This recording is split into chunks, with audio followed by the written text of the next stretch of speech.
Bom, boa noite a todos. Hoje a gente está tendo mais um encontro de uma série que a gente está fazendo às quintas à noite, né? Promovido pelo Laboratório de Fotografia da Faculdade de Comunicação Social da UERJ. Esse é o terceiro encontro que a gente está tendo. E hoje a gente vai receber aqui a Mariana Maia, que eu queria agradecer muito a presença dela e até aceitado o convite. É uma honra a gente ter você aqui. E a Mariana, ela já a gente teve o prazer de ter ela expondo lá no laboratório. A gente fez uma exposição, que foi uma exposição coletiva, por ocasião de um colóquio foi o Fernando também que está presente aqui, que foi um dos promotores desse evento, que foi maravilhoso. Teve a presença da Rosana Paulino, a exposição teve o Edu Monteiro também, teve vários artistas assim que participaram, né, mas foi um evento assim, muito interessante, foi muito bom ter o trabalho da Mariana, assim, mas a gente tinha um projeto dela fazer uma performance, né, que o trabalho dela sempre está envolvido em performance e objetos, e não me lembro exatamente o que aconteceu, mas estava com um problema de uma época lá na faculdade e a gente não teve a oportunidade de ter esse diálogo maior e ver esse trabalho junto com a performance. Então vai ser assim, uma oportunidade de a gente ter uma conversa melhor para entender melhor como é que é esse processo de trabalho da Mariana. Queria agradecer a todo mundo que está aí presente, está participando. A gente vai ter mais ou menos de 30, 40 minutos de fala da Mariana, né? Pode ser que se estenda mais, a Mariana vai ficar à vontade. Depois a gente vai ter um tempo para as perguntas, né? Em torno de 30 minutos também para perguntas.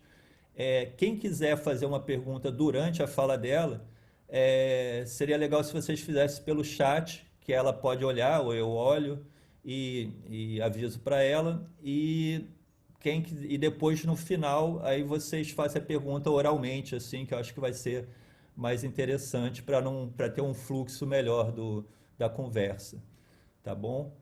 Então, assim, eu vou passar então para a Mariana, tá? Deixa eu fazer uma apresentação que eu não fiz. Então, Mariana Maia, ela é artista visual e trabalha com diferentes linguagens. Desde 2011 vem desenvolvendo performances, fotografias, vídeos, objetos, pinturas e grafites. Pesquisa a arte afro-brasileira e a relação entre negritude, objetos e corpos femininos. Possui formação em História da Arte, com mestrado em Artes pela Universidade do Estado do Rio de Janeiro, né, a UERJ. Atua como professora de arte com mestrado em Artes pela Universidade do Estado do Rio de Janeiro. Atua como professora de arte, só um instantinho aqui que da rede pública da cidade do Rio de Janeiro desde 2008. Realizou a exposição individual Coroação em 2019 na Galeria Desvio. Nesse mesmo ano participou também das exposições coletivas Raiz Comum, no Centro Cultural Laurinda Santos Lobo, O Grito, na Galeria Pense, Rios do Rio, no Museu Histórico Nacional, e Artes Aquáticas em Queimados. Atuou e roteirizou o filme curta-metragem Coroação, em 2019, tá? Que está aí circulando aí nos festivais. Então, Mariana, tá com você aí. Fica à vontade aí. Boa noite a todos. Obrigada pela presença. São muitos encontros virtuais, eu sei que é sempre complicado escolher o que a gente vai participar. Fico muito feliz de estar tendo esse canal aqui para falar sobre o meu trabalho. Gostei muito de ter exposto no Laboratório de Fotografia no ano passado. Acho que foi uma exposição muito gratificante. O colóquio. Foi uma troca muito bonita de fazer. E é com muito prazer que hoje retomo aqui com vocês para falar um pouco mais do meu trabalho. Leandro, coloca a apresentação. eu preparei uma apresentação, né, de PowerPoint com algumas imagens de alguns trabalhos. Trabalhos meus que se relacionam com a fotografia. Então, a minha fala vai ser centrada nesses trabalhos, mas o universo dos artistas negros que trabalham com fotografia e artes visuais é bem extenso.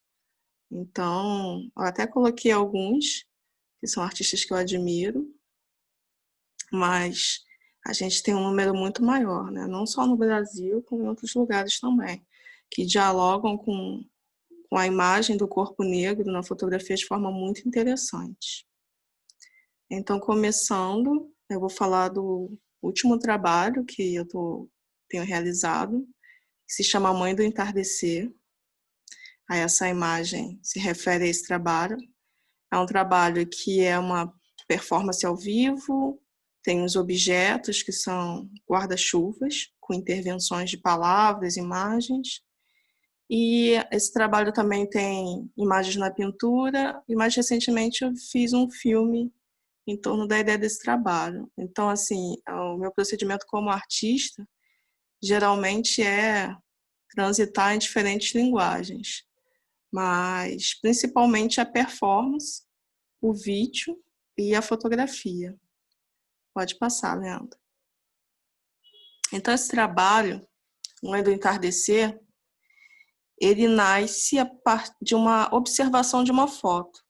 Eu tenho pesquisado nos últimos 2 anos imagens do século XIX, principalmente, imagens de escravizados ou de pessoas libertas que posaram para a câmera no período da escravidão.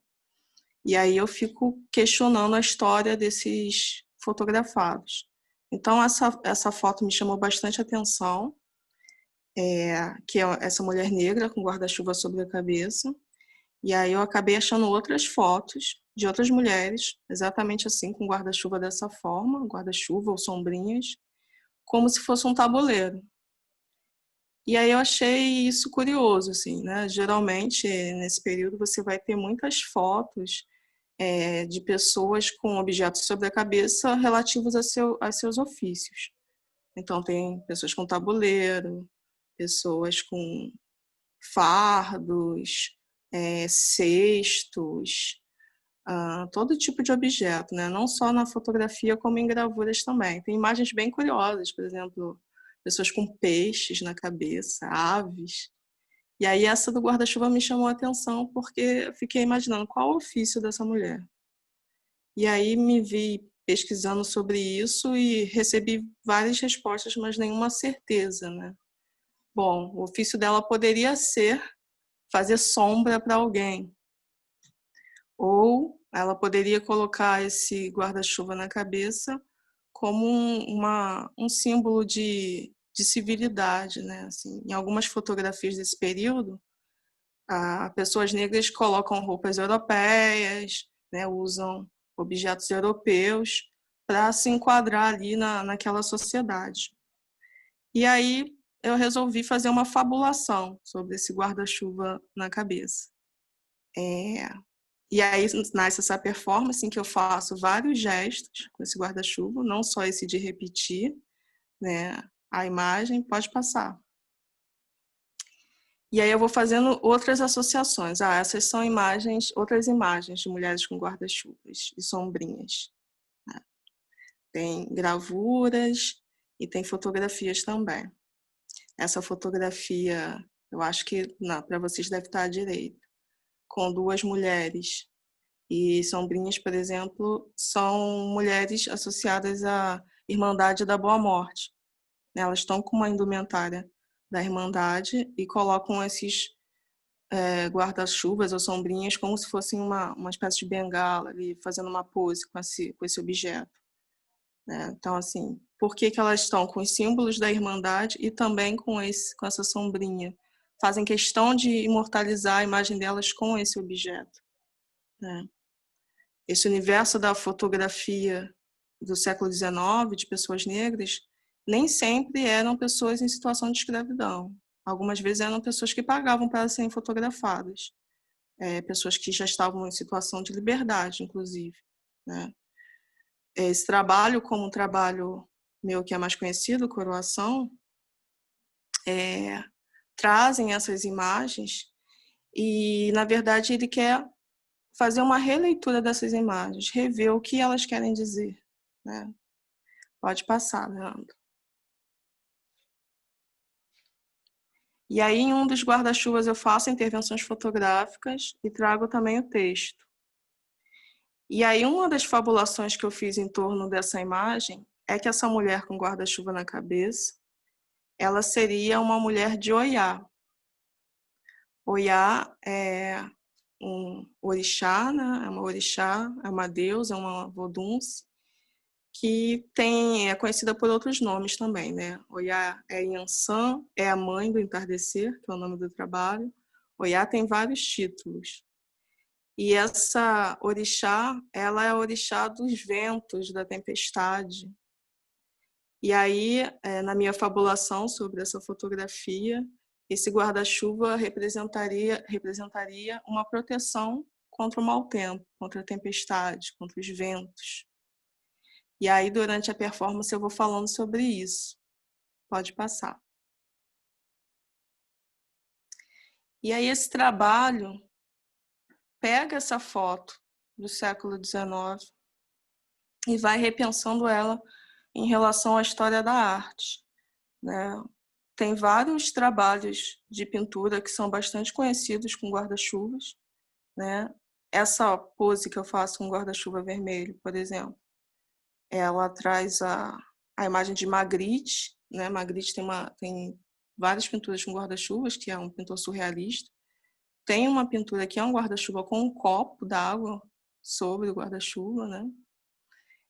Tem um Guild também, que tem uma gravura famosa com guarda-chuva vermelho. Só que esse guarda-chuva que eu trago faz uma referência a essa história europeia, mas ele tem um raio. E por dentro dele está cheio de fitinhas do Senhor do Bonfim.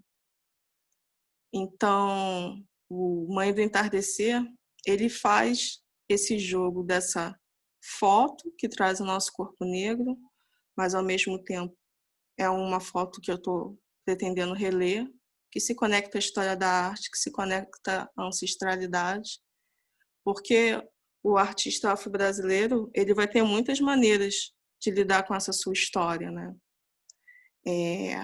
Ele vai ter muitas maneiras de representar esse corpo negro.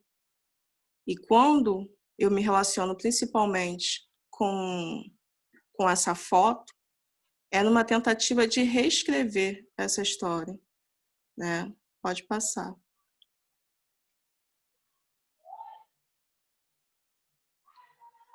E aí uma outra pose que eu faço, né?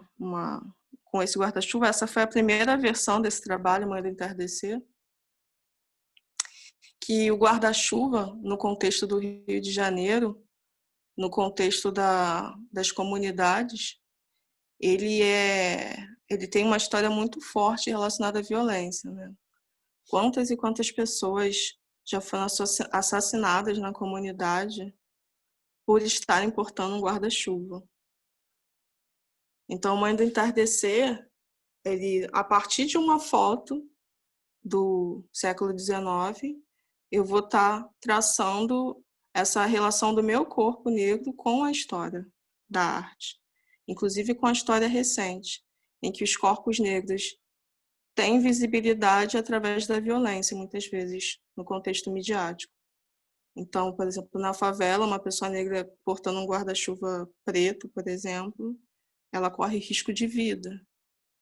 E aí o corpo dela vai ser visto, sim, numa fotografia, mas uma fotografia relacionada à violência policial, muitas vezes, né? Pode passar.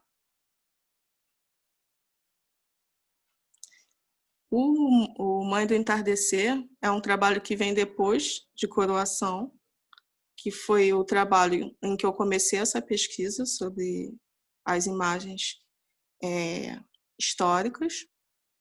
Coroação também dialoga com diferentes linguagens. Essa é uma fotografia da Aparecida Silva, que foi feita durante as filmagens do curta-metragem Coroação. Mas Coroação também é uma performance ao vivo, que eu já fiz em diferentes espaços, e Coroação também são objetos que eu produzi a partir de reflexões sobre essa ação. O que é o Coroação? Coroação é uma performance em que eu coloco uma rodilha na cabeça e um balde, e eu faço um trajeto. E aí, ao fim desse trajeto, eu retiro o balde da cabeça e jogo o que tem dentro dele sobre o meu corpo, que é água, simplesmente. Tá? Eu tomo um banho de água no final desse trajeto. Essa é a performance Coroação. Só que ela se desdobra de diferentes formas. A fotografia é um trabalho, o filme curta-metragem é outro e o objeto já é outra coisa. Pode passar. Coroação nasceu da minha história pessoal. Essa na imagem é a minha mãe. E aí, minha mãe tinha essa bacia na casa dela, que era uma bacia que ela tinha lavado roupa, minha mãe foi lavadeira, e também ela dava banho nos filhos nessa bacia. E aí é uma bacia toda cheia de amassados, bem velhinha, e estava lá esquecida num canto da casa. E eu comecei a conversar com a minha mãe sobre a bacia e ela começou a contar sobre a vida dela, enquanto lavadeira. E eu achei que isso daria uma boa performance. E aí essa imagem da minha mãe, né, com a bacia na cabeça, ela vai lembrar imagens também, tanto fotográficas quanto de gravuras, de pessoas do período da escravidão, que foram retratadas por, muitas vezes, fotógrafos europeus, artistas viajantes. Pode passar. E aí, isso é mais uma imagem da performance, Coroação. Eu botei do lado uma gravura do Debré. E aí, essas imagens, elas são imagens que, enfim, tem muitas coisas que a gente poderia falar sobre essas imagens. Ao mesmo tempo que elas retratam um período, elas retratam a partir de um viés, de um olhar. Então, por exemplo, essa imagem do Debré é uma imagem de extrema violência. A pessoa retratada na gravura está despida, com as roupas rasgadas, com uma máscara de Flanders. Mas, muitas vezes, quando a gente olha as obras do Debré, você vê a coisa de uma forma muito pacífica, né? Assim, muito tranquila, sem mostrar a dureza daquela realidade. A mesma coisa acontece, eu acho, com as fotografias. Pode passar a próxima imagem. Então, por exemplo, o Cristiano Júnior, que foi quem fez esses cartões de visita, ele tem um monte de imagens de pessoas mostrando seus ofícios. E aí essas pessoas, você não sabe o nome delas, você não sabe a história, elas são o ofício delas, né? Então essas fotografias trazem uma certa desumanização dessas pessoas. Mas, nossa, aqui tá meio barulhando, os vizinhos. Essas fotografias trazem uma certa desumanização, mas ao mesmo tempo algumas delas dão um outro ar para essas pessoas retratadas. Pode passar a próxima imagem. Então, por exemplo, essas fotos do Augusto Stahl, eu acho muito interessante. Apesar desse fotógrafo, ele ter feito uma série de imagens que serviram para afirmar teorias racistas, né? Ele foi uma das pessoas para quem foi encomendada uma série de fotos de pessoas negras que eram fotos antropológicas, né? A pessoa era retratada de frente, de lado, nua. Então, eram fotos que expunham o corpo como um objeto para dar vazão às teorias racistas. No caso dessas duas fotos, no entanto, eu as acho interessantes. Então, no meio desse bando de fotos do século XIX, que desumanizava as pessoas, que serviam para serem usadas em teorias racistas. Tem fotos que a gente consegue achar pistas dessa história negra que foi apagada, né? A arte afro-brasileira hoje, muitas vezes os artistas vão tentar trazer de volta essas histórias que foram silenciadas, que foram apagadas, revendo imagens passadas. Porque fato é que os corpos negros não eram retratados pela arte. Muito poucas pinturas retratavam e eram sempre figuras de pano de fundo, assim, né?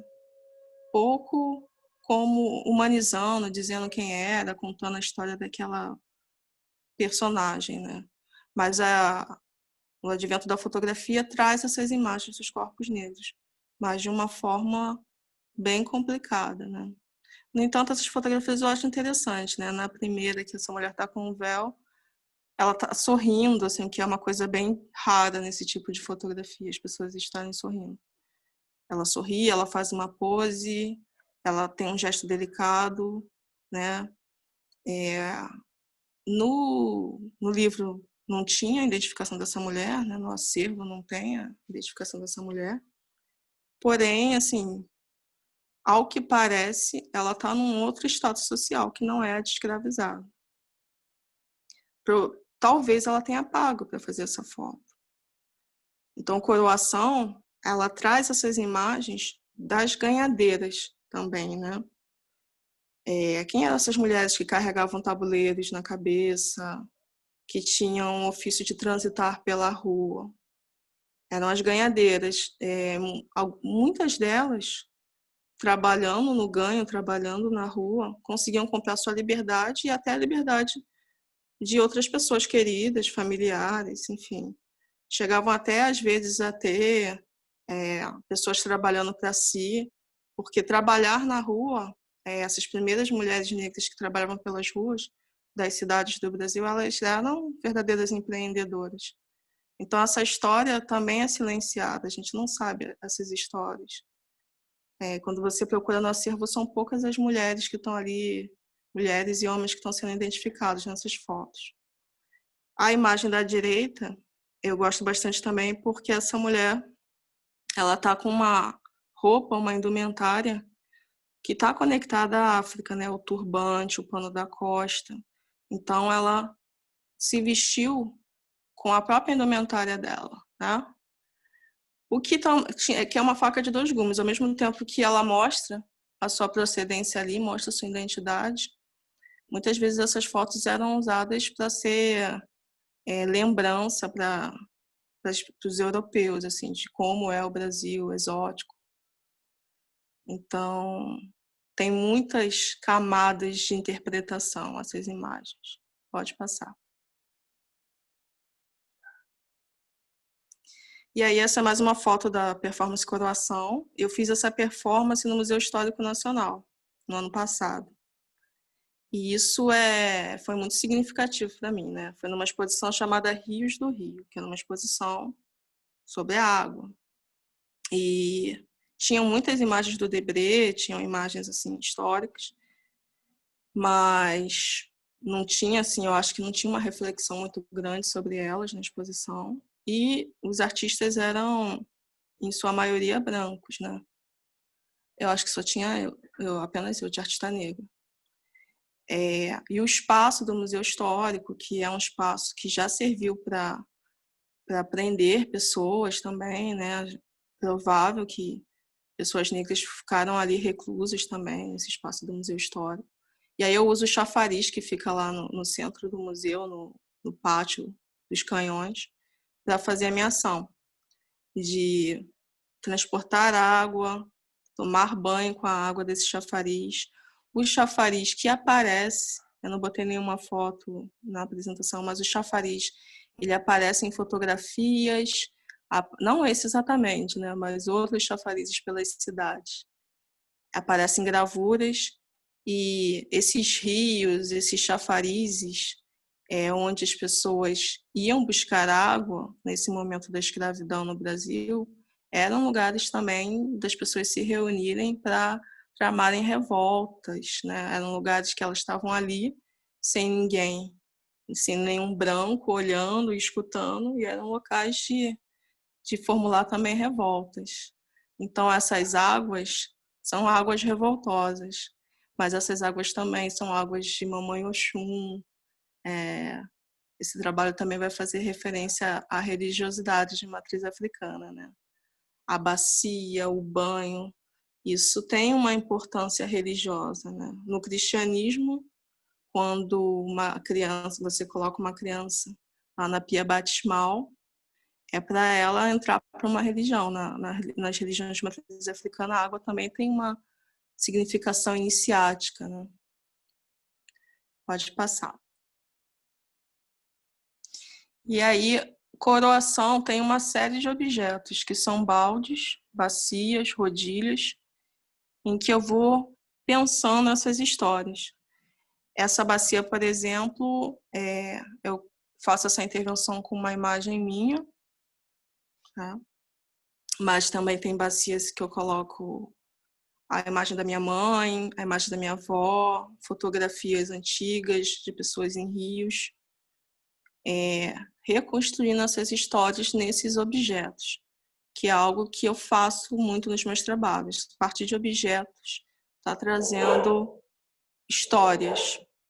E aí a palavra que salta aos olhos, a palavra que está maior aí é a palavra saturada, né? Saturada é a imagem, saturada é o sentimento em relação a essa história que se repete, né? Nas minhas ações performativas eu repito os gestos, né? No Mãe do Entardecer eu repito o gesto daquela fotografia, no Coroação, de certa forma, eu repito o gesto da minha mãe, os gestos dessas fotografias de ganhadeiras. Só que essa é uma história que já está saturada, mas, enfim, ela continua a percorrer e correr nesses rios, nesse rio que é a cidade que a gente vive. Pode passar. E aí, esse é um outro objeto, que são os baldes. E os baldes, eles são uma instalação, são cerca de 30 baldes, e todos eles, né, têm imagens dentro, que são imagens de gravura e imagens fotográficas, dessa pesquisa no acervo da Biblioteca Nacional e no acervo do Instituto Moreira Salles. E em cada balde eu coloco uma palavra diferente, palavras geralmente em desuso, que tem a ver com água, com beber água, com se banhar com água. E aí a proposta da instalação era fazer uma espécie de labirinto de imagens, palavras, dentro desse objeto que é o balde. Da mesma forma como as pessoas ficam se questionando sobre essas palavras e a relação com essas imagens que estão dentro do balde, é o que eu gostaria que as pessoas fizessem sobre a história dessas pessoas que estão ali sendo retratadas. Nos questionarmos quem são elas, qual a história delas. Hoje em dia tem uma série de historiadores que se dedicam a pesquisar histórias da população negra, né? Mas é muito difícil de reconstruir essas histórias. Então, por exemplo, esqueci agora o nome do pesquisador, que ele busca, tem mais de um pesquisador que faz isso, que busca em testamentos, as histórias, busca em arquivos da igreja, né? Porque parte dos documentos da escravidão, né? Grande parte dos documentos da escravidão foram queimados. Então, as pessoas perderam as suas origens, né? Eu, enquanto pessoa negra, eu não sei a minha origem, assim. A minha história familiar vai até a minha avó. E aí a minha bisavó já é lenda, assim, coisa que eu vi dizer que era de tal forma. Porque é uma história fragmentada, né? Diferente de uma pessoa branca que pode reconstituir sua árvore genealógica. A maior besteira é você chegar na escola pública, como eu dou aula no subúrbio, e você pedir para uma criança fazer sua árvore genealógica, assim. Não dá, porque nem o sobrenome é uma pista, né? O meu sobrenome é Mariana Maia da Silva. A família da Silva é a maior família do Brasil. Provavelmente eles eram muito poderosos e donos de muitas pessoas escravizadas. Pode passar.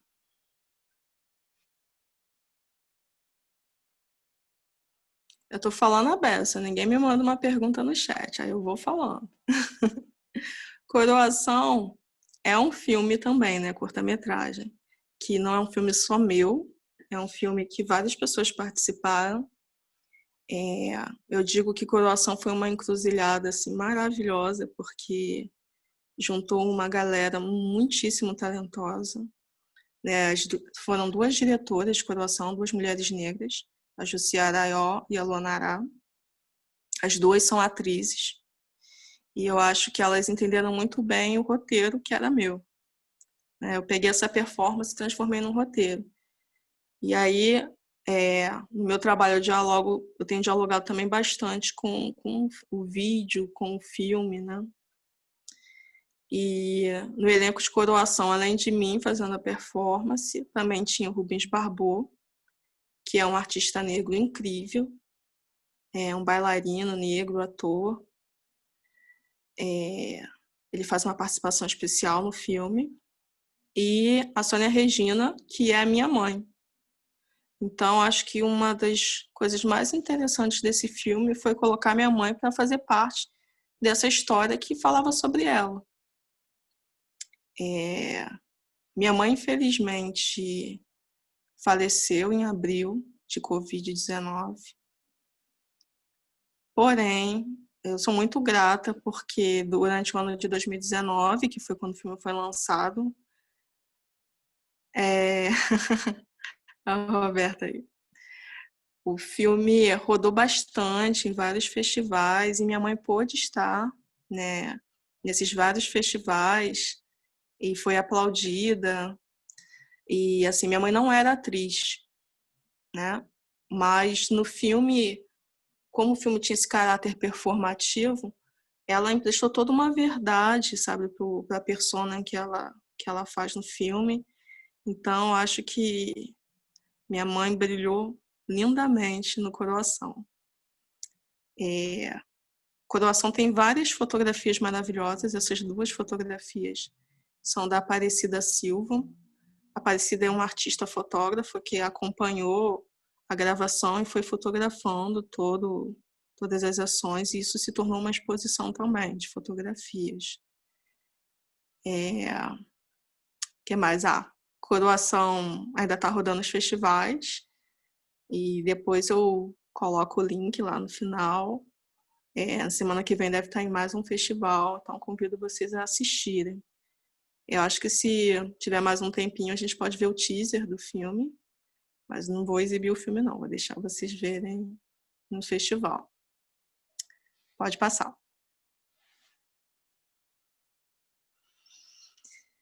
Coroação, Mãe do Entardecer, são dois trabalhos que eu faço uma relação com a parte da cabeça, a parte corporal, né, da cabeça, e esse é mais um trabalho relacionado à cabeça, né? São 3 trabalhos em que eu me relaciono com a cabeça e isso é muito importante para o entendimento do trabalho. Esse trabalho se chama Já Temos Assento e foi quando eu comecei a pensar essa relação com imagens antigas. E aí, no caso, Já Temos Assento é inspirado numa gravura do Goya. E aí é de uma série chamada Os Caprichos, e nessa gravura o Goya coloca que as mulheres só teriam assento quando colocassem ele sobre a cabeça. E aí eu achei muito curioso isso, né? Assim, enfim, bem complicado. E aí eu repeti esse gesto de botar o assento sobre a cabeça. Só que, ao repetir esse gesto do Goya, isso ganha uma outra novidade, né? Uma outra contemporaneidade. Primeiro que eu não uso uma cadeira, eu uso um banquinho. E eu faço isso pelas ruas do Rio, né? O Já Temos Assento é uma vídeo performance também. Tem a performance ao vivo, tem a vídeo performance, os objetos, é outro trabalho que se desdobra em várias linguagens. E aí essa é uma imagem da vídeo performance, em que eu vou andando ali pela Praça da Cinelândia até o Teatro Municipal. tem algum texto nisso, e eu me sento em frente ao Teatro Municipal fechado, né? E aí esse assento não é mais só o da mulher negra. Qual é o lugar dessa artista negra na cidade, no país, no mundo? Claro que vários artistas negros importantes já pisaram no palco do Teatro Municipal, mas não foram tantos assim.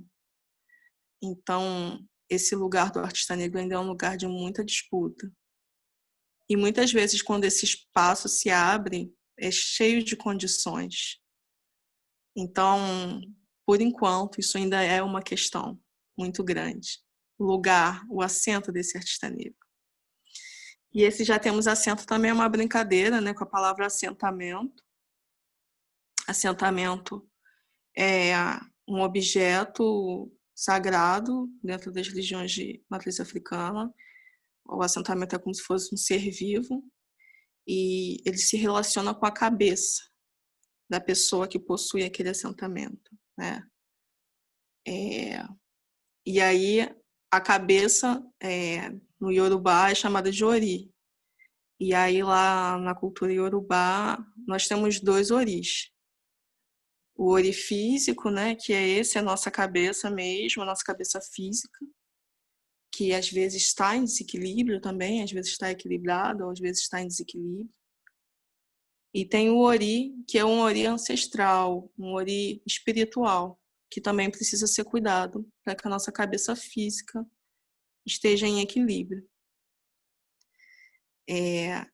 Então foi um trabalho bastante antigo, já temos assento. Eu fiz a primeira vez foi em 2011, mas foi, acho que, o primeiro trabalho que eu comecei a me entender dentro dessa questão da religiosidade de matriz africana.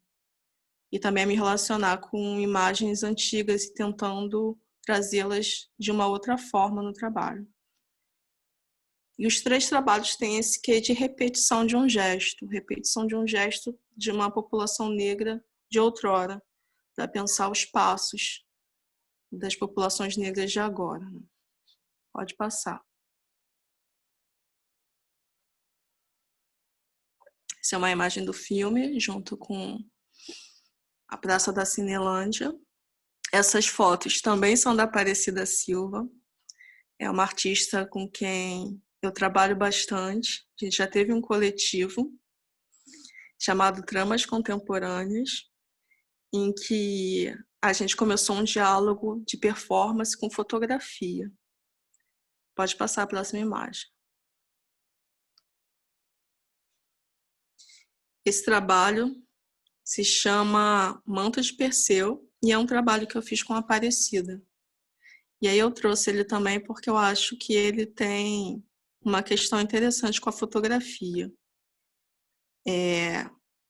Esse manto, que a gente chama de manto de Perseu, ele faz referência ao manto do Bispo do Rosário, que é um artista que viveu na colônia, Juliano Moreira, que tinha uma questão com a doença mental, que eu acho que se o bispo tivesse vivido em outra época, talvez ele não ficasse internado na colônia, né?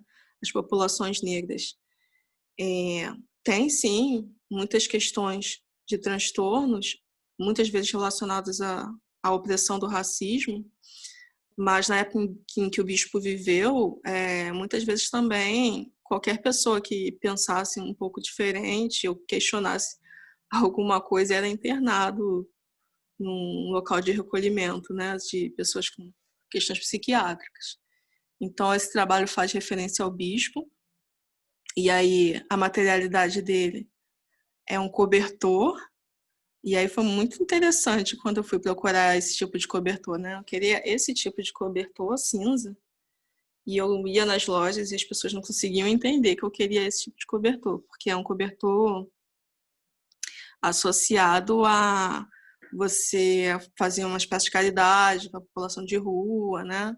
A pessoa chama vulgarmente de cobertor de morador de rua, né? E eu faço dele meu manto, caminho pelas ruas. Eu fiz esse trabalho em vários lugares. Essa foto, no caso, aqui no subúrbio, em Realengo, na Coab de Realengo. E pendurado nesse manto, nós colocamos vários espelhos. Pode passar a próxima imagem.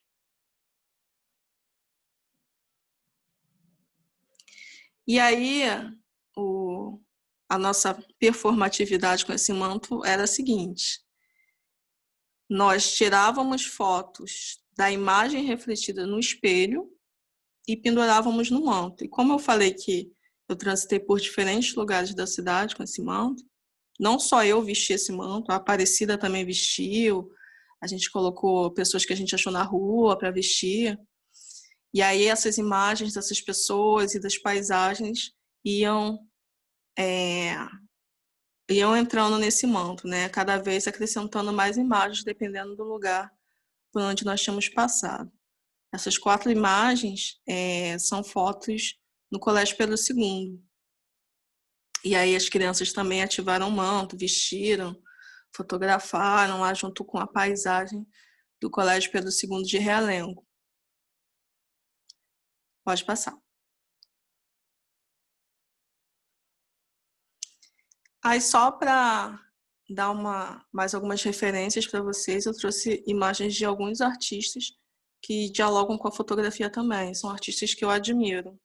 Mas como eu falei lá no início, tem muitos artistas que dialogam com a fotografia. Né? O Ayrton Heráclito é um deles. O nome dessa fotografia é Omolu. Né? As pipocas, dentro da religião de matriz africana, se referem ao orixá Omolu. As pipocas, elas são algo, quando jogadas sobre a cabeça, elas têm um poder de limpeza, de cura. O Omolu é um orixá que é relacionado tanto à doença quanto à cura da doença. E o Ayrton tem uma série de fotografias assim, de pessoas negras deitadas sob esteiras, com diferentes elementos relacionados à religiosidade. Pode passar. A Rosana Paulino, maravilhosa.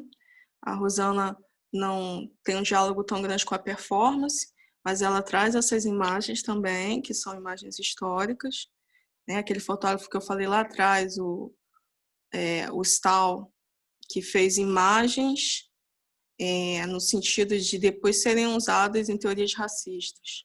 A Rosana dialoga com essa coleção do Stahl e aí traz essas imagens fazendo uma revisão dessas imagens, humanizando, colocando coração, colocando palavras, recontando essa história.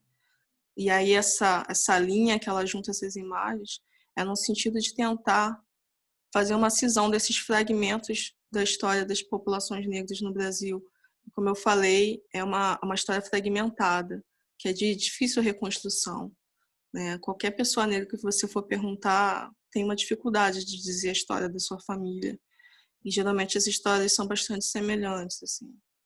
Eu tenho trabalhado bastante com as histórias familiares, nessa tentativa também de reconstrução, como a história da minha mãe como lavadeira, né, no Coroação. É uma história de muita dor, assim, minha mãe passou muita dificuldade, ganhava um salário que não era um salário, né? Era um bico, mas que era o que sustentava a família. E aí, quando em Coroação eu proponho que aquele balde de água que ela carregou, aquela rodilha, seja uma coroa, é que apesar dessa história ser uma história de dor, é uma história também de resistência. Populações negras que vieram antes de mim precisaram passar por tantas dores para que eu estivesse aqui hoje, como mestra em artes, por exemplo. Pode passar. O Tiago Santana, que também tem uma série de imagens fotográficas super interessantes. Essa faz uma releitura do que seria um Cosme Damião, né? Com essa imagem do fofo aí, da espada de Ogum e as chupetas, né? O Cosme Damião são santos cristãos, né?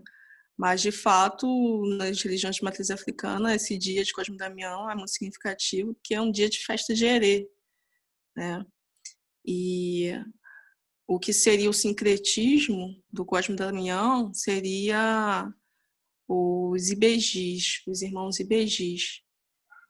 E aí o Tiago Santana está lidando com tudo isso, né? O Herê, muitas vezes, ele carrega a chupeta. O Herê, para quem não sabe, é uma espécie de espírito de criança, né? Na religião de matriz africana. Os irmãos Ibejis, eles são crianças também, são espíritos de crianças. Então, o Tiago Santana faz essa tomada desse espaço dos Herês e dos Ibejis na história da arte brasileira, porque a história da arte, né, brasileira precisa muito ser reconstruída, né? Os livros eles dão conta da história da arte brasileira de viés europeu, né? Mas os Ibejis, o Herê, tudo isso faz parte da imagética brasileira também e está muito presente de forma resistente na religiosidade de matriz africana. Ao você ler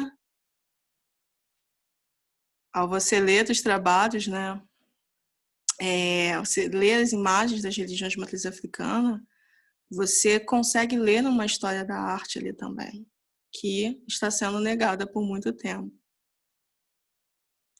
Pergunta da Juliana: se a minha relação com a religião de matriz africana é uma herança familiar ou se eu resgatei com a minha ancestralidade. Então, é interessante, porque durante muito tempo, eu acho, pelo menos no meu crescimento, eu acho que essa relação das pessoas com a religiosidade no Brasil era uma forma muito interessante, né? Ao mesmo tempo que a pessoa ia para a igreja católica, ela ia para a macumba também, e estava tudo bem. Hoje em dia, não. Assim, as pessoas, principalmente os neopentecostais, são muito enraigados e têm, às vezes, preconceito contra a religiosidade de matriz africana. Mas eu que cresci em comunidade, tinha dentro da comunidade, tinha igreja evangélica e tinha terreiro.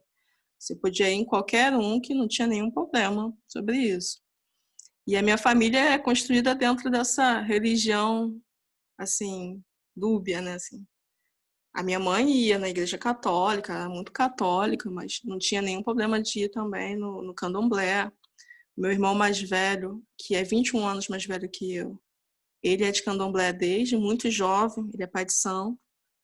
Hoje em dia eu frequento o terreiro dele, sou filha lá do terreiro também. Mas as minhas irmãs são kardecistas, a minha tia era da Umbanda, depois virou evangélica, a minha avó e meu pai também eram de santo. E num dado momento renegam um santo, aí vão, voltam, né? Mas hoje em dia, assim, eu sei o orixá da minha avó e da relação dela com o terreiro. Meu pai era de Xangô e tinha o costume de escutar uma rádio que eu nunca descobri qual era, que toca só ponta de macumba. Enfim, a minha relação com a religião de matriz africana, ela vem de longe, vem desde a infância. Eu sempre frequentei terreiro. Mas também frequentava a igreja cristã e fui algumas vezes na igreja evangélica também. E não via nenhum problema de transitar entre esses lugares. Mas hoje em dia eu só frequento o candomblé mesmo. Pode passar. Esse é um trabalho do Rafael Bicuir, que também expõe várias fotografias interessantes, vídeos também, num caráter de performatividade, né? Nesse trabalho ele está nessa espécie de lixão e traz essa imagem da Alice bebendo um chá, e aí faz todo um paralelo entre esse corpo e esse lugar e o que se espera desse corpo, né? Pode passar a próxima imagem. Acho que eu já estou falando bastante. Essa é uma artista que eu conheci mais recentemente, a Ana Beatriz Almeida. Ela está agora lá com alguns trabalhos relacionados lá com o Museu de Arte Moderna. E a Ana Beatriz, o nome desse trabalho é Onira. Onira é o meu orixá. Onira é uma das qualidades de Yansan que tem a ver, que é tanto Yansan quanto Oxum, tá? E a Ana Beatriz, ela esteve por um período na África e tem toda uma pesquisa de imagens, de pinturas corporais. E aí o corpo dela, não sei se vocês estão conseguindo ver bem a imagem, tá aí à esquerda, se misturando com essa natureza e ao mesmo tempo parece pendurado nessa árvore, o que traz também uma imagem de violência relacionada aos corpos negros. É uma artista bem interessante que eu tenho olhado com mais atenção o trabalho dela. E tem bastante relação também com a performance fotográfica, né? A performance, eu acho que eu gosto de várias linguagens, porque a performance ela se desdobra em várias linguagens. Você pode ter performance ao vivo, a performance em vídeo, a performance fotográfica, e o artista pode se articular entre essas diferentes linguagens. Pode passar. Essas são as minhas redes. Antes de encerrar, eu só vou pedir para o Leandro passar um vídeo de 1 minuto, que é um trabalho que eu fiz esse ano, nesse contexto aí pandêmico. E é um trabalho que tem a ver com a minha trajetória, com a fotografia, com isso que a gente falou sobre fotografia, a forma como o corpo negro entra na imagem fotográfica, né? A minha família tem muito poucas fotos, por exemplo. Né? Antigamente, mesmo a fotografia se tornando popular, assim, para uma família pobre era difícil você ter uma câmera e se fotografar. Então, minha família tem muitas fotos de documento, fotos 3x4. E aí, quando a gente olha a história das representações dos corpos negros na fotografia, você tem uma série de fotos que são para cartão de visita, você tem fotos de pessoas negras no contexto das penitenciárias, né? Fotos de pessoas que estavam em reclusão, fotos antigas, assim, várias de pessoas em reclusão, tem livros sobre isso. Você tem essas fotos que são para pesquisas racistas, que retratam de uma forma desumanizada o corpo negro nu, né? E aí eu fiz esse trabalho que se chama Identidade, que é um vídeo em que tem algumas fotos 3x4. Pode passar, Leandro, o vídeo. É um videozinho curto de 1 minuto.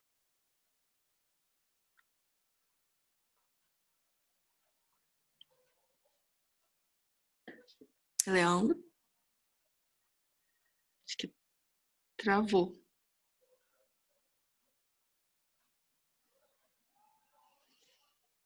Mas não tem problema também. Esse vídeo ele tá no meu Instagram. Então, se vocês quiserem acessar depois, é um vídeo que se chama Identidade, que tem, eu acho que são 6 fotos, 3x4. 2 são minhas, 2 são da minha mãe e 2 são da minha avó. Né? As únicas fotos que eu tenho da minha avó materna são fotos 3x4, em que ela está em diferentes idades, com diferentes idades, e são fotos de documentos, né? Fotos que provam quem ela é, né? Não são fotos afetivas. Não tenho nenhuma foto que eu estou no colo dela, por exemplo. Né? São fotos que ela tirou nesse contexto mesmo para uma prova de vida, de existência. Vocês conseguiram Acho que ver a gente bem? pode... Vocês viram bem o vídeo? Viram? Acho que o vídeo não entrou, Ah, Leandro. então entrou, desculpa. Então. Ah, desculpa. Ficou meio travado. Ah, então vou passar de novo. Foi que Nossa, acho que não... entrou a tela errada.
Então, assim, é isso, né? É assim, quando você olha as fotos, né, do século XIX, você tem fotos de mães com seus filhos e as fotos das mulheres negras, a maioria das vezes elas estão retratadas como amas de leite. E aí elas estão, tem muitas fotos de mulheres negras com crianças brancas de colo, né? E muitas vezes nessas fotos só é registrado o nome da criança, fulano de tal e sua ama. Então, o período da escravidão nos tiraram, né, essa relação familiar. E, de alguma forma, isso perdura por conta da pobreza, por causa da situação social, por causa do racismo, por muitas causas relativas a isso. Então, assim, eu não tenho nenhuma foto minha no colo da minha mãe, não existe essa foto. Porque é difícil tirar foto. Então, não necessariamente essa situação fraternal era retratada, né? Muitas pessoas também relatam às vezes assim que a maternidade negra não é retratada, a paternidade negra não é retratada, né? E aí essas imagens elas fazem uma imagem do que é o negro. Então, por exemplo, eu falei, tem uma coleção de fotos de pessoas condenadas, pessoas negras. E aí isso forma um imaginário. Mas cadê as fotos das famílias negras? São pouquíssimas. Então, essas fotos criam um imaginário na população brasileira e fazem com que certas estruturas racistas perdurem no imaginário das pessoas. Então, Coroação é muito especial também por isso, né? Fala dessa minha relação com a minha mãe, uma relação de amor, de afeto, uma relação ancestral, uma relação religiosa. É isso, está aberto para perguntas, podem abrir os microfones, já falei a beça. Eu estava esperando aqui para poder chegar nessa parte, para mim era difícil escrever. Primeiro eu queria te dar parabéns, né, de novo, né, porque é muito lindo o teu trabalho, é muito forte, muito potente.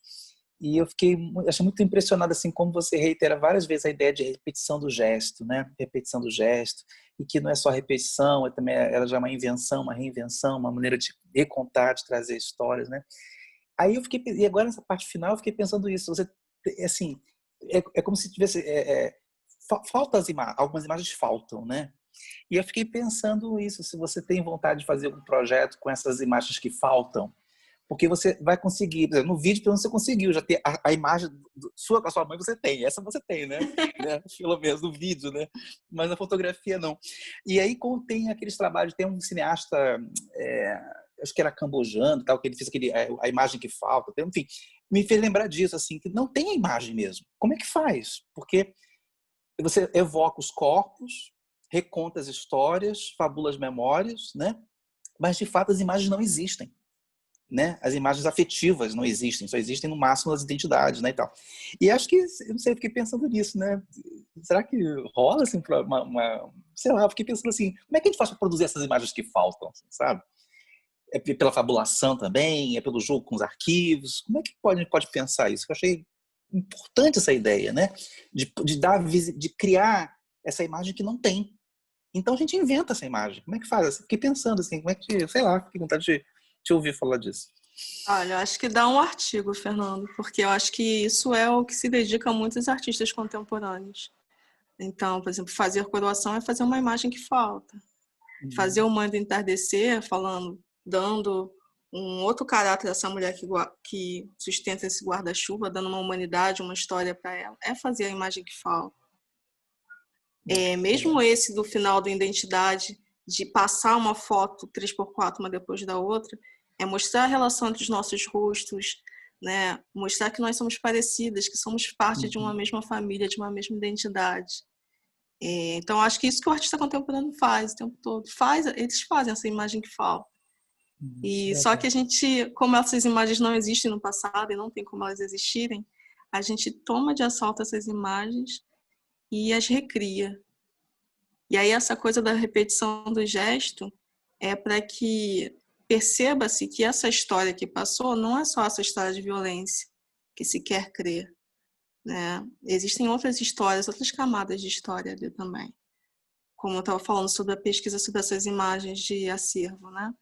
tem imagens que são de uma extrema violência, né? Essas dos corpos negros, despidos, que são imagens que a Rosana Paulino trabalha.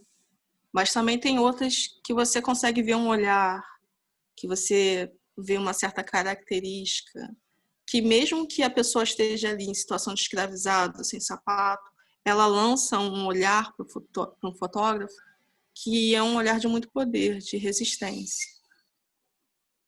Então a gente está fazendo as imagens que faltam. Isso aí, tá certo, tá certo. Que bom. Tem mais alguma pergunta?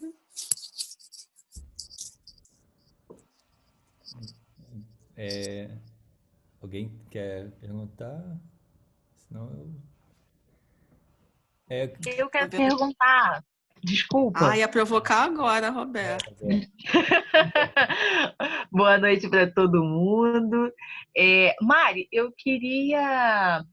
O Fernando fez a pergunta, eu fiquei pensando muito, por isso que eu falei em literatura. Quando você estava falando, eu fiquei pensando um pouco da ideia de refazimento que a Conceição Evaristo vai falando, né? Essa ausência nossa não provoca uma rememoração. Aí eu sempre penso nessa questão de reescrita da história, de refazimento, né? Porque como tem essa falta, a gente fica constantemente nessa ideia de um refazimento, né? E, enfim, ela vai falando da poesia e a arte, eu acho que ocupa bem esse lugar de possibilidade de refazimento de uma história que nos falta. Eu queria perguntar para você também, e aí uma curiosidade que apareceu nesse trabalho, e pessoal, eu queria que você falasse um pouco sobre a influência da palavra e da literatura, né? Afro-brasileira, de uma literatura negra, no seu trabalho. Qual é a importância desse lugar para você, que é um lugar que constantemente aparece em muitos trabalhos seus, assim, enfim, a palavra escrita, a palavra é uma outra dimensão do seu trabalho que sempre está aparente, sempre está lá. Eu queria que você falasse um pouco sobre isso. Eu acho que a palavra tem me acompanhado mesmo, assim. Agora parando para pensar das origens disso, eu diria que está na figura da Auriceia Lima. Adoro citar a Auriceia Lima. A Auriceia foi a minha professora no ensino fundamental, mas nós somos amigas até hoje. A Auriceia foi minha professora de teatro, né? A minha primeira entrada na arte foi através do teatro. O teatro é interpretação de textos, né? Texto ganha um caráter muito importante. E a Auriceia, que foi essa minha professora de teatro, ela é poetisa e escreve também peças teatrais.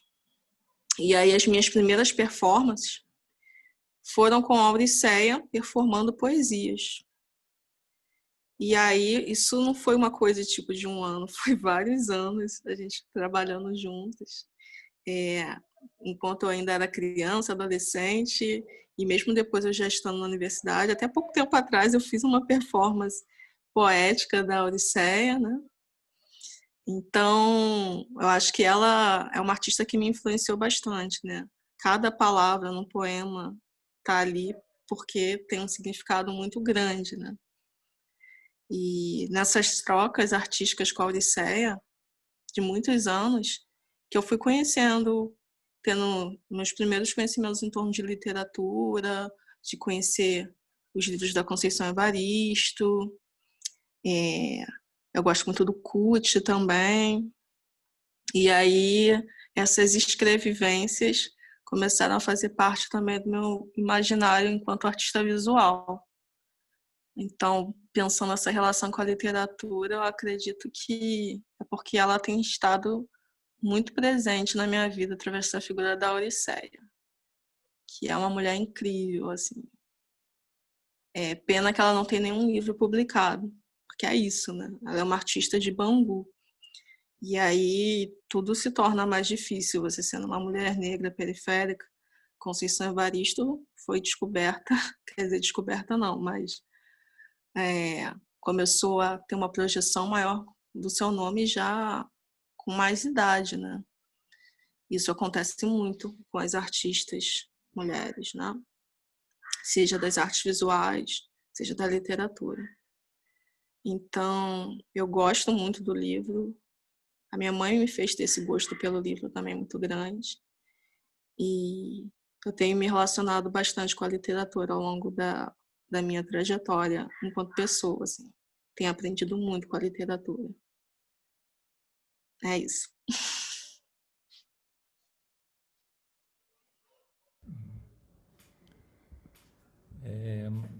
Mariana, muito bom tudo que você apresentou, assim, muito impactante, assim, muito bom. Sim, uma coisa que eu fiquei percebendo, assim, são essa coisa dos gestos, e são gestos muito mínimos, muito pequenos, e que você realmente, eles fazem a diferença, né?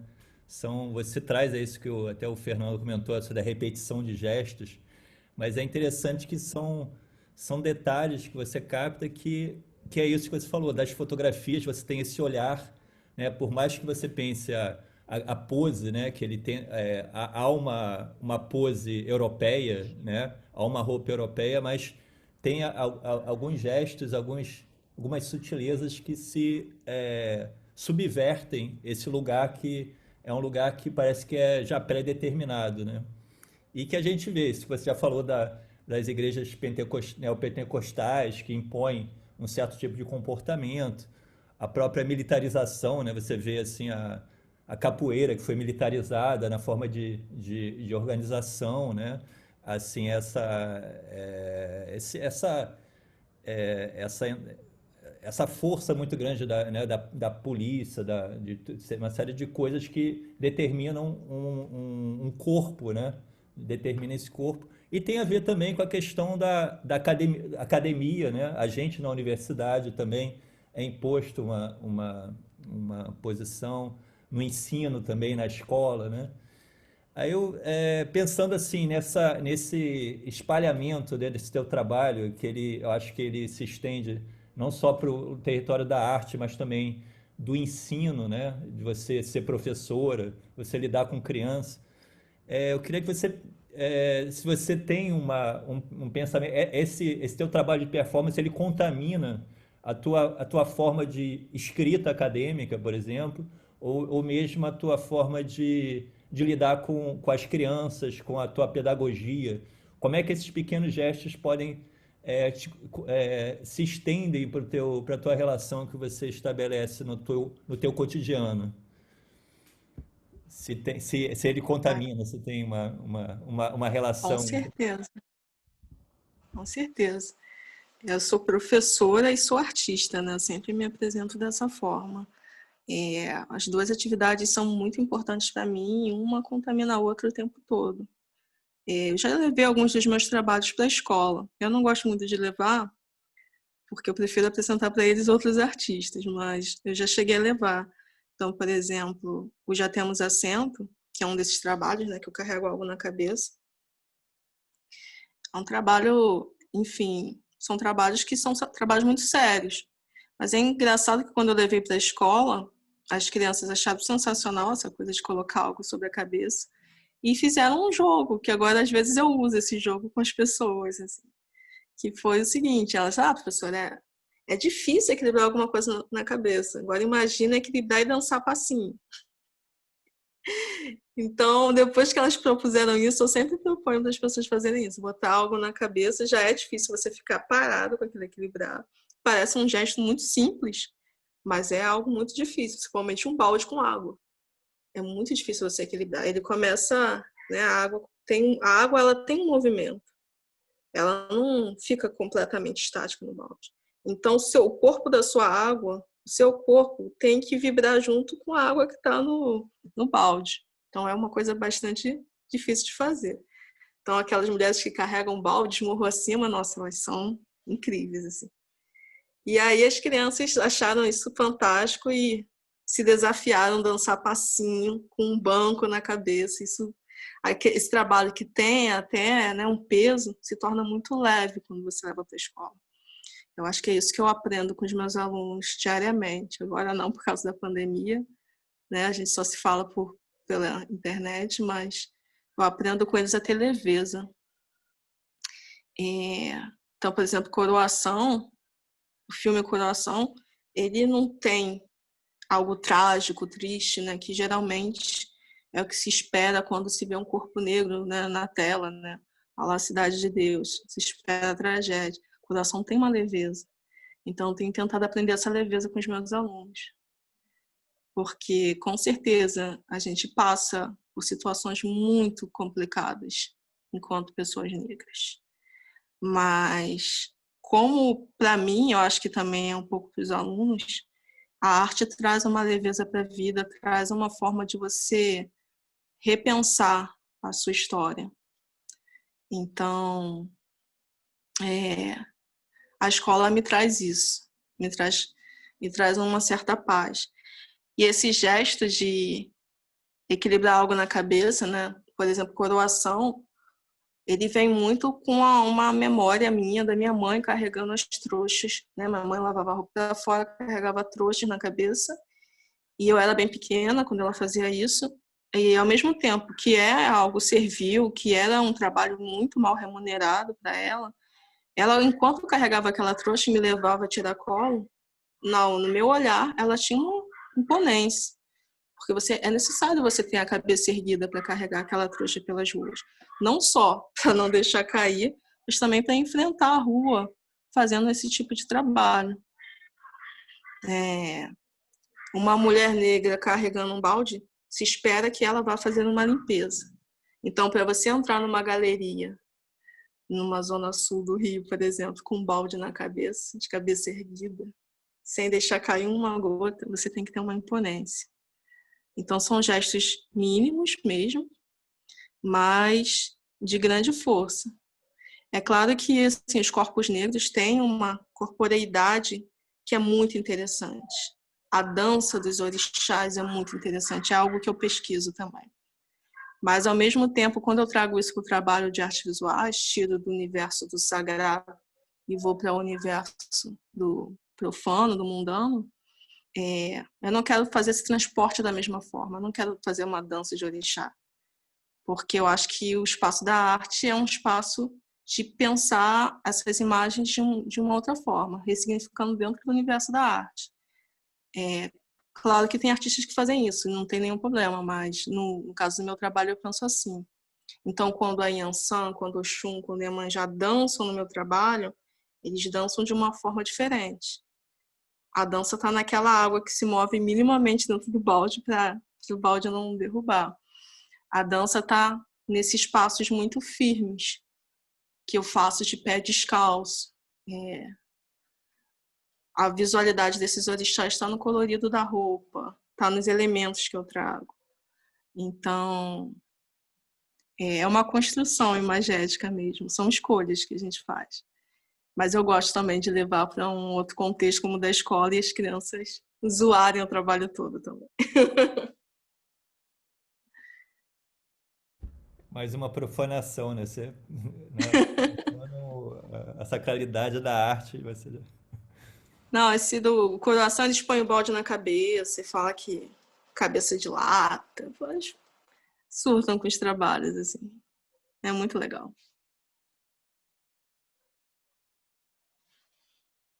Eu tenho muito essa memória que eu não vejo mais quando na minha infância, né? Eu morava na Glória, né? E eu via muito assim, principalmente em dia de feira, tinha muitas mulheres negras assim que carregavam coisas na cabeça, uns tabuleiros enormes.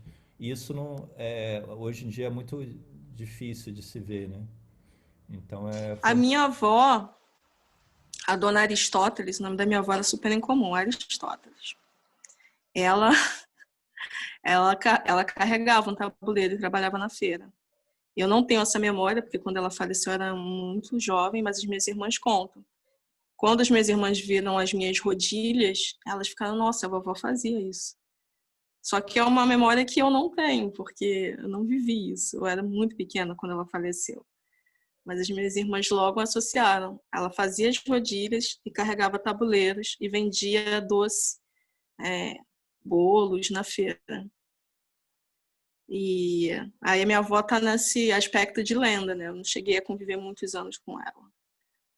E são histórias de violência, histórias de muita garra também no viver. E tem isso, assim, né? A reconstrução da minha história familiar. A minha avó era essa mulher que carregava tabuleiro na feira e era analfabeta. E ela diz a história familiar que ela foi dada para uma família branca para estudar, mas ela nunca pôde fazer isso. Ela era uma empregada que não ganhava salário. Ou seja, né, uma pessoa em situação de escravidão após a escravidão. Então, são memórias muito doídas, mas ao mesmo tempo, olhar a foto lá da identidade da minha avó e poder transformar isso em arte é trazer um outro aspecto para essa história.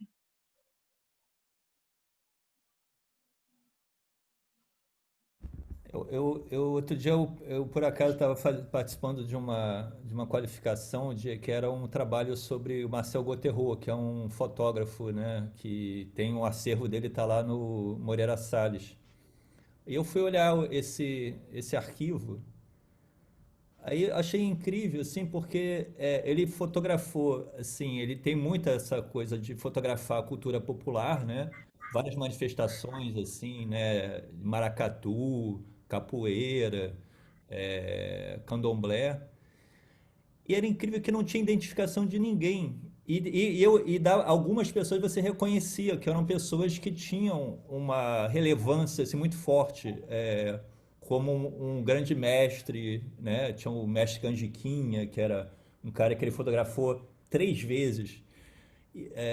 Aí tinha, né, também uma mãe de santo, tinha pessoas que eram conhecidas, ele não identificava.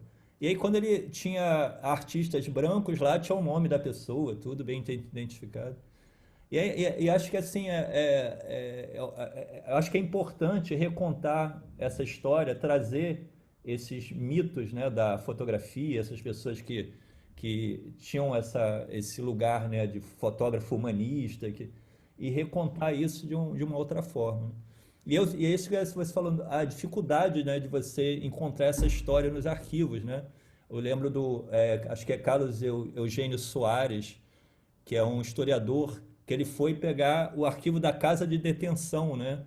Então essa coisa de você pegar certos arquivos onde você pode ter rastros, né, de passagens de pessoas que, se não Vai tivesse, colando os fragmentos, vai colando, assim. vai fazendo um quebra-cabeça, mas recontar, acho que essa história, olhando novamente esses arquivos, e que de uma outra forma acho que é super importante, né? Agora eu não sei como é que a gente é um trabalho longo, né? Não sei como é que a gente vai fazer isso, mas acho que aos poucos isso você está sentindo que está tendo está caminhando assim para recontar essa história. Como é que você percebe isso Com certeza, assim. Tem mais trabalhos relativos a isso. Isso que você falou do olhar do fotógrafo, eu acho que também daria uma ótima pesquisa, porque esse não fazer questão de anotar o nome dessas pessoas, né, das pessoas serem só um objeto a ser fotografado, é uma coisa interessante se pensar, né? Assim, a escravidão, estava tendo escravidão no Brasil e já existia fotografia. No entanto, as mazelas da escravidão não foram fotografadas praticamente, né? Assim, não tem. Então, aquilo ali não incomodava os fotógrafos, sabe? O Holocausto foi fotografado, né? Então, esse olhar do fotógrafo é uma coisa a se pensar, até porque hoje isso também ainda se repete. Existem pessoas que vão a esses lugares para fotografar festas populares e tal, e não adentram essa história, não procuram entender melhor aquele contexto, usam apenas como uma imagem, né? Até artistas mesmo, às vezes usam o corpo negro em trabalhos como uma mera imagem sem história, enfim. Então, eu acho que dá uma boa pesquisa até para os fotógrafos de hoje repensarem as suas ações. Esse clique, né, da foto não pode ser assim, sem pensar mais sobre o que está sendo fotografado, deixando aquela pessoa como apenas um objeto, apenas um colorido a estar na imagem, né? E isso realmente acontecia e ainda acontece muito, assim. Mas eu Mariana? acho que tem, Não, eu acho que tem melhorado, assim, tem mais pessoas buscando uma reconstrução dessa história, assim. Eu li um livro há pouco tempo que era só sobre testamentos, né? Muitas pessoas, às vezes, negras, deixavam bens para outras pessoas que eram, na verdade, seus escravos e que aí no testamento estava que ela estava livre e ela podia ficar com o negócio. Então, tinha toda uma relação de afeto descrito também nesses testamentos. Você falando isso agora, eu até lembrei do livro da Maria Gonçalves, né? Ela conta muito essas situações assim, né? Agora, eu estava lembrando, essa falando da questão de cada vez mais ter uma produção de artistas que vão trazendo esse corpo negro, que é uma forma de recontar a história, mas e também de contar histórias, né? Porque é recontar e contar ao mesmo tempo. Então, tem uma coisa que eu acho que é muito bacana, que é você botar no mundo, criar esses arquivos, né? Quer dizer, aquela história, né? As imagens, de fato, você tem toda a razão, as imagens que faltam já estão sendo criadas, e eu acho que isso é bacana. Esses arquivos estão sendo inventados, estão sendo criados para ficarem, né? Para serem vistos. Esse corpo agora vai ser visto também assim, desse outro jeito que vocês estão criando, né?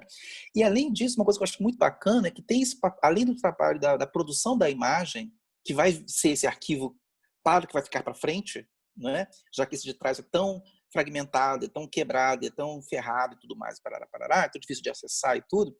Tem uma coisa que está acontecendo agora que é bem legal, que também assim, são pessoas que estão se ocupando por mapear a produção desses artistas. E aí eu lembrei, não sei se você lembra do Daniel Meirinho, que ele é lá federal da Universidade Federal do Rio Grande do Norte. Ele estava com a gente, ele estava aqui no Rio ainda, né? E ele está fazendo um trabalho muito interessante com os alunos dele lá do Rio Grande do Norte, que é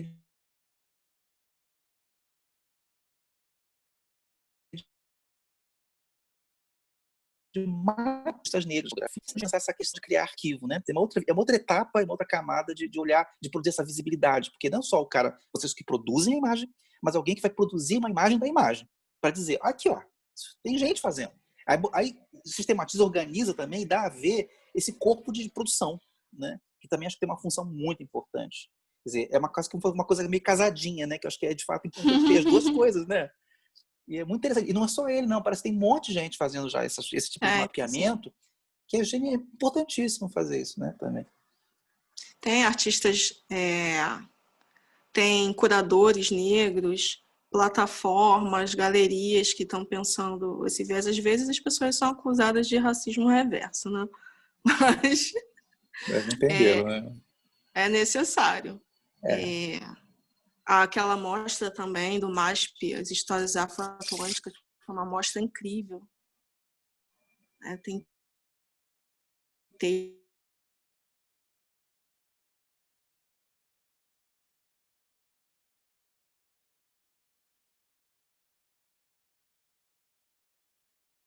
textos lá, fazer diálogos também com o mercado, né? Então, ter galerias afrocentradas é importante, né? Porque é muito difícil ganhar dinheiro com arte no Brasil. E se você for negro e tiver um trabalho que fale sobre isso, é mais difícil ainda, né? Assim, muito poucas pessoas vão querer botar racismo, né? Enfim. Então, são campos de batalha que os produtores negros, artistas, curadores, críticos, estão tentando fazer, né? E o que acontece também, que eu vejo muitas vezes, é que a pessoa ela se desdobra em vários, né? Ela é artista, é curadora, ela faz uma plataforma para mapear artistas também, ela tentar abarcar, porque tem aquela necessidade, né? E aí a gente vai tentando fazer de um tudo. Aí posso fazer outra? Se por acaso você tem contato assim com o trabalho feito hoje na África por fotógrafos contemporâneos ou artistas contemporâneos que trabalham com fotografia, vídeo, assim, para ver por onde que passa a produção deles também, se tem a possibilidade de diálogo? Eu tenho pesquisado mais a arte da África, não só da fotografia, assim, a arte em geral da África. Eu fiz um curso recentemente lá com Clementino só sobre cinema africano. São muitas Áfricas, né? Então, assim, É muita Exatamente. coisa diferente, né, que a galera tá fazendo. Tem desde algo que fala sobre a história até o afrofuturismo, que também é super interessante, que aí são fabulações de histórias Sim. incríveis, assim, né? É muito legal. Tendo essa estética negra. E é isso, assim. O pessoal está produzindo bastante na África. Tem um festival de performance que eu acompanho também na África, que eles trazem pessoas do mundo inteiro, inclusive do Brasil, para performar lá, junto com os artistas africanos, na Nigéria, esse festival. Então, tem muita coisa interessante. Coroação foi para mostras na África, né? A gente teve até um momento de bate-papo com a galera de Madagascar no mês passado. Muito interessante ver como eles veem também o filme, porque isso que a gente chama de candomblé no Brasil tem relação com a África, mas de uma forma muito diferente. Na verdade, eles veem no Brasil, às vezes, até uma ancestralidade, assim, uma conexão com a ancestralidade até maior, porque às vezes ali já está perdida ou esquecida de certa forma num outro momento. Então, essa relação dos diversos povos africanos com o Brasil é interessante também. Assim. Os que têm a língua portuguesa e os que têm outras línguas também. Então, assim, eu não sei nenhum fotógrafo africano para te dizer assim de cara o nome. Até porque às vezes são os nomes bem complicados de gravar. Mas tem uma produção muito interessante, principalmente nesses diálogos com o Brasil. É interessante porque eu acho que é legal também, para mim sempre fiquei curioso de pensar como é que os negros africanos, eles vivem a negritude deles na África, que obviamente eu acho que não é igual a nossa também, né? Tem conexões, mas não é a mesma coisa, igual a coisa do candomblé, né?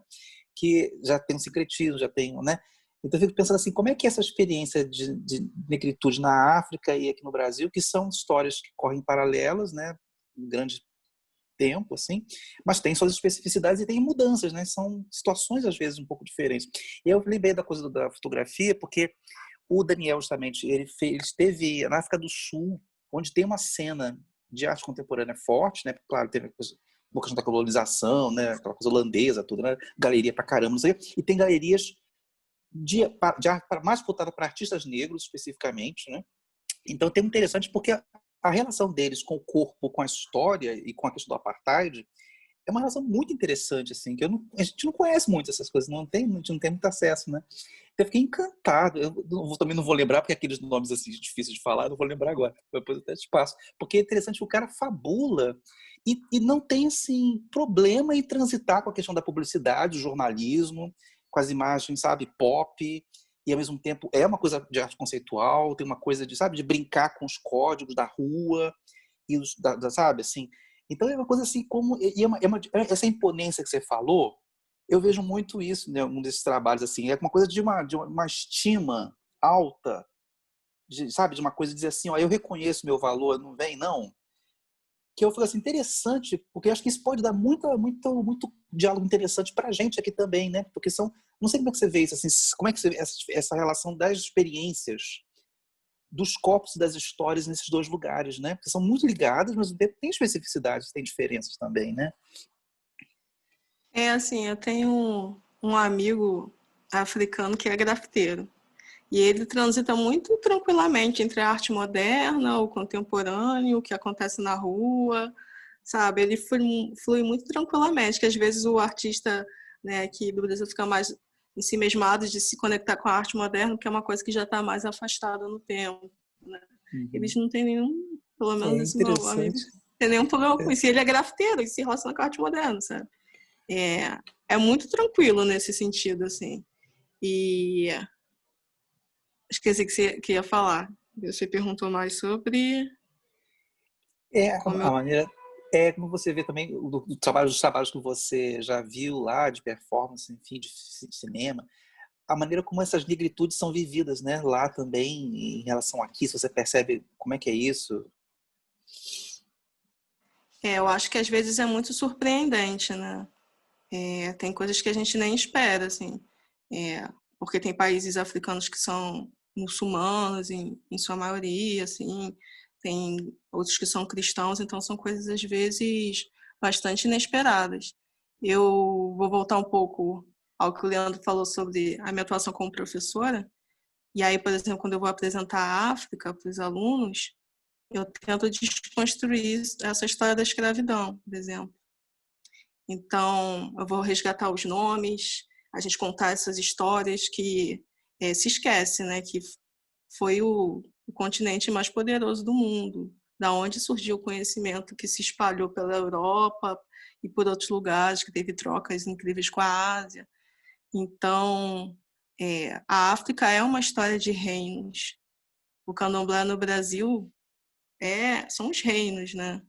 Efon, Jeje, são os reinos. Então, por exemplo, na religiosidade no Brasil, a pessoa quando faz o santo e se conecta com a religiosidade, você está ali incorporando também um rei, algo que tem uma autoestima elevada, assim, sabe?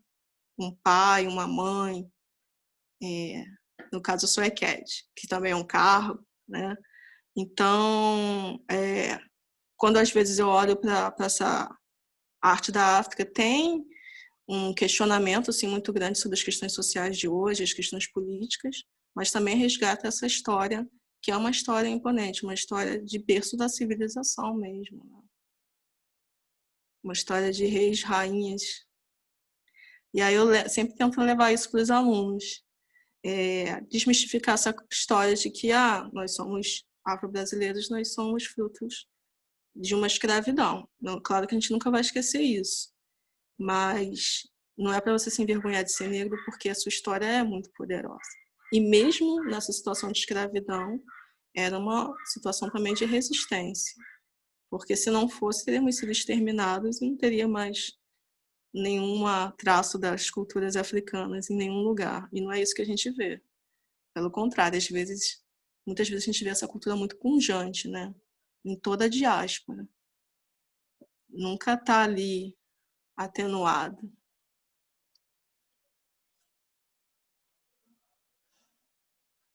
Adorei falar com vocês. O resto do pessoal está meio tímido. Mas gostei muito.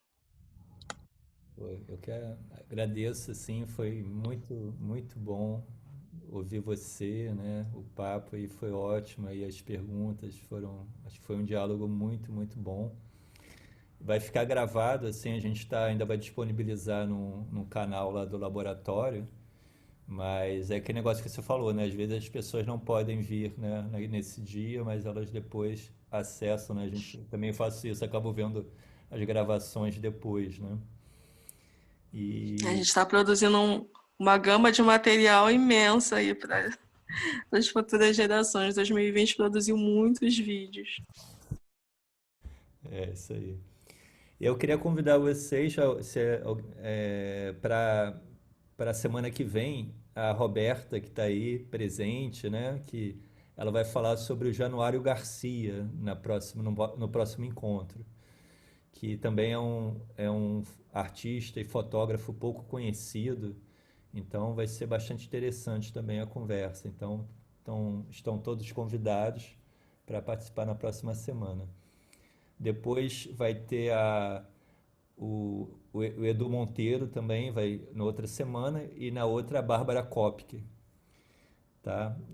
Aí depois a gente vai mandando os convites. Bom, Time poderoso. feliz de estar todo mundo participando, topando participar. Muito bom, assim, ter esse diálogo. Então, Mariana, você pode fazer a despedida aí, as palavras finais. Se ninguém mais tiver, acho que ninguém mais tem nenhuma consideração para fazer, então deixo para você para fazer essa despedida. E agradeço a todo mundo pela participação. Agradeço mais uma vez essa troca, né? Esses momentos de poder falar do trabalho são momentos simples de aprendizado. Com as perguntas a gente aprende também. Queria convidar vocês para verem o filme Coroação. Está chegando o fim da sua temporada, 2 anos rodando aí, vários lugares. É um filme curta-metragem que vai estar no festival semana que vem. É o Festival Favela em Diáspora, um festival do Ceará. Ainda não tem o link do festival, mas vocês podem acompanhar nas minhas redes ou nas redes sociais do filme. O Coração tem uma página no Facebook, Coração Filme, e também no Instagram, que a gente está sempre colocando as próximas exibições. E é isso, eu agradeço muitíssimo esse espaço e espero continuar as trocas com vocês. Obrigada por estarem até agora aqui, essa hora da noite, numa quinta-feira, conversando sobre fotografia, performance e arte. Beleza. Tchau, pessoal. Valeu, valeu. Boa noite. Valeu, Mariana. Um beijo grande. Boa noite, Fernando. Tchau, pessoal. Boa noite, parabéns, Mari, Tchau, pelo pessoal. trabalho, pela Boa noite, apresentação. Roberto. Boa noite. Parabéns pelo trabalho, Mariana. Boa noite.